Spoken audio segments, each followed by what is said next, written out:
Assalamualaikum warahmatullahi wabarakatuh. Salam sejahtera bagi kita semua. Sebelumnya, saya ucapkan terima kasih kepada Bapak dosen pengampu kita, Bapak Islahul Ben, yang sudah meluangkan waktunya. Dan juga saya ucapkan terima kasih kepada teman-teman semua yang sudah meluangkan waktunya untuk hadir dalam presentasi dari kelompok saya. Kenalkan, nama saya Ganang Anito dari kelompok 4. Saya perwakilan moderator. Anggota kami terdiri dari saya, Eni Sudaisi, dan Desti Tio Maida. Kelompok 4 akan mempresentasikan tentang menjadi mahasiswa berkarakter di tengah perubahan zaman. Kami mohon teman-teman kalian untuk memperhatikan apa yang akan kami presentasikan. Terima kasih. Menjadi mahasiswa berkarakter di tengah perubahan zaman. Di PPT ini, saya akan membahas 5 bab. Bab pertama itu ada pendahuluan, kedua fakta dan data, ketiga mahasiswa dan perubahan zaman, keempat kesimpulan, kelima syarat. Bab pertama pendahuluan. Bab pendahuluan terbagi menjadi 5 poin. Pertama, tantangan era globalisasi. Mahasiswa menghadapi perubahan besar yang mempengaruhi cara berpikir, bersikap, bertindak akibat globalisasi, teknologi pesat, dan sosial media. Poin kedua, pentingnya karakter kuat. Mahasiswa tidak hanya perlu kecerdasan akademik, tetapi juga integritas, disiplin, rasa tanggung jawab, serta kemampuan beradaptasi sambil menjaga nilai moral dan budaya. Poin ketiga, teknologi dan akses informasi. Era digital memungkinkan mahasiswa mendapatkan informasi dengan mudah, namun juga membawa tantangan terkait etika dan penyalahgunaan teknologi. Poin keempat, pentingnya nilai moral. Karakter yang tangguh dan beretika menjadi bekal utama mahasiswa untuk mengatasi persaingan dunia kerja sekaligus mencegah penurunan moral dan kekerasan di lingkungan akademik. Poin kelima, peran pendidik. Guru dan dosen memiliki tanggung jawab besar untuk menjadi teladan moral bagi mahasiswa, mengintegritaskan nilai etika dalam pembelajaran, bukan hanya menyampaikan pengetahuan akademik. Bab kedua, fakta dan data. Fakta dan data di sini yang saya temui ada 2 kasus. Kasus pertama yaitu plagiarisme di kalangan mahasiswa. Berdasarkan survei penilaian integritas atau SPI pendidikan 2024 oleh KPK, sebanyak 44,5% mahasiswa di Indonesia mengaku pernah melakukan plagiarisme atau menjiplak karya orang lain. Sumber kompas.com 2025. Kasus kedua, sebanyak 57,87% mahasiswa mengaku menyontek dan 51,7% mahasiswa pernah meminta orang lain mengerjakan tugas. Sumber Goodstats 2025. Bab ketiga, mahasiswa dan perubahan zaman. Pentingnya etika dalam kehidupan mahasiswa. Pertama, disiplin waktu dan perilaku. Mahasiswa harus hadir tepat waktu dalam kegiatan perkuliahan sebagai bentuk penghormatan terhadap waktu orang lain, sekaligus tanda kesadaran akan pentingnya proses pembelajaran. Poin kedua, integritas akademik. Etika mendorong mahasiswa untuk menghindari plagiarisme, tidak mencontek dalam ujian, dan bertanggung jawab dalam menyelesaikan tugas. Poin ketiga, etika digital di era media sosial. Mahasiswa harus bijak di dalam menggunakan teknologi dengan menghargai kerahasiaan digital dan mencegah penyebaran ujaran kebencian atau diskriminasi. Poin kedua, kepemimpinan mahasiswa di era modern. Kepemimpinan mahasiswa di era modern terbagi menjadi 3. Pertama, inspirasi dan pengambilan inisiatif. Mahasiswa pemimpin mampu memberikan motivasi kepada tim sekaligus berani mengambil langkah bijak untuk menyelesaikan masalah. Poin kedua, kerjasama dan solidaritas.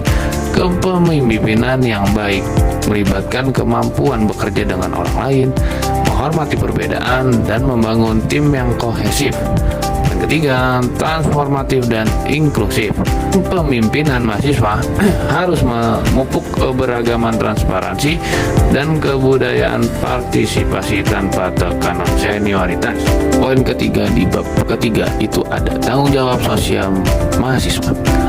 Tanggung jawab sosial mahasiswa terbagi menjadi 3. Pertama, pengabdian masyarakat. Mahasiswa dapat menjadi relawan dalam program pendidikan di daerah terpencil untuk menjembatani kesenjangan pendidikan.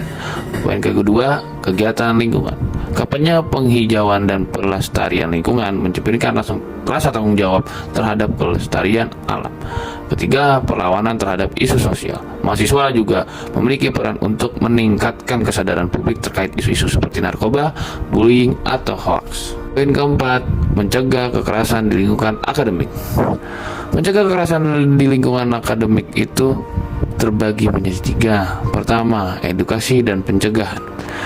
Kampus perlu mengadakan modul pencegahan kekerasan dan membentuk satuan tugas untuk menangani pelanggaran terkait.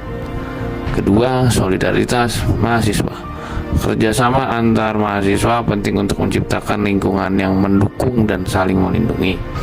Ketiga, budaya inklusif. Peran aktif kampus dalam menciptakan budaya anti kekerasan melalui kebijakan tegas akan menciptakan suasana akademik yang kondusif. Poin kelima, peran integritas dalam membentuk karakter mahasiswa. Peran integritas dalam membentuk karakter mahasiswa terbagi menjadi tiga. Yang pertama, kejujuran akademik. Mahasiswa berintegritas menunjukkan nilai kejujuran melalui penghindaran manipulasi data atau plagiarisme dalam tugas akademik. Kedua, tanggung jawab sosial. Integritas memandu mahasiswa untuk mengakui kesalahan, tidak mencari alasan, dan bertindak sesuai nilai-nilai moral. Ketiga, komitmen terhadap konsistensi. Mahasiswa berintegritas menjaga komitmen jangka panjang untuk menjadi individu yang dipercaya dalam kehidupannya. Bab keempat, kesimpulan. Kesimpulan dari PPT kelompok 4. Yang pertama, pentingnya peran perguruan tinggi. Perguruan tinggi diharapkan tidak hanya menjadi tempat pengembangan intelektual, tetapi juga pusat pembinaan karakter mahasiswa melalui berbagai pendekatan yang mendalam dan terfokus. Poin kedua, penekanan nilai etika mahasiswa, mengutamakan pembentukan moral dan integritas untuk menciptakan generasi yang berpegang teguh pada prinsip kejujuran dan tanggung jawab, baik di dalam maupun di luar lingkungan akademik. Poin ketiga, pendekatan holistik pembinaan karakter. Kolaborasi antara dosen, mahasiswa, keluarga, dan masyarakat melalui teladan kurikulum yang relevan dan fasilitas menciptakan lingkungan pembelajaran yang komprehensif. Keempat, kepemimpinan dan tanggung jawab sosial. Menekankan kemampuan mahasiswa untuk mengelola konflik, berkontribusi kepada masyarakat, dan menunjukkan kepekaan terhadap isu-isu sosial sebagai bagian dari pembentukan karakter pemimpin masa depan. Kelima, adaptasi terhadap tantangan global. Di tengah kemajuan teknologi dan globalisasi, mahasiswa didorong untuk tetap memegang integritas, beradaptasi secara bijak, serta memperkuat nilai moral sebagai dasar menghadapi dinamika zaman. Bab kelima, syarat. Pertama, memberikan rekomendasi kepada mahasiswa untuk mengintegrasikan etika, moral, dan tanggung jawab sosial dalam kehidupan sehari-hari sehingga mampu menghadapi perubahan zaman tanpa kehilangan jati diri. Kedua, mendorong institusi kampus untuk menciptakan ekosistem pendidikan yang holistik melalui kurikulum berbasis nilai, kegiatan ekstrakurikuler, dan teladan positif dari dosen. Ketiga, mengajak masyarakat untuk mendukung partisipasi aktif mahasiswa dalam kegiatan sosial dan memperdayaan komunitas guna mendorong kontribusi positif mereka terhadap lingkungan sekitar. Selanjutnya, mengimbau kampus untuk menyediakan sistem pendukung seperti unit bimbingan dan konseling yang membantu mahasiswa mengatasi tantangan etika, moral, dan tekanan akademik secara profesional. Kedua, mengusulkan program kemitraan antara mahasiswa, kampus, dan masyarakat untuk bersama-sama menciptakan solusi terhadap berbagai tantangan sosial sehingga membentuk generasi muda yang peduli dan bertanggung jawab.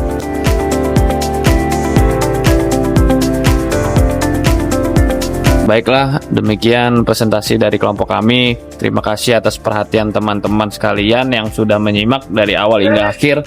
Harapannya dari apa yang kami presentasikan dapat menjadi manfaat untuk ke depan. Karena dirasa presentasi kami sudah cukup, maka saya sebagai moderator akan menutupnya dengan pantun. Setiap hari jarang mandi, akhirnya hidup kesepian tanpa kekasih. Cukup sekian presentasi dari kami. Saya akhiri, sekian dan terima kasih. Assalamualaikum warahmatullahi wabarakatuh.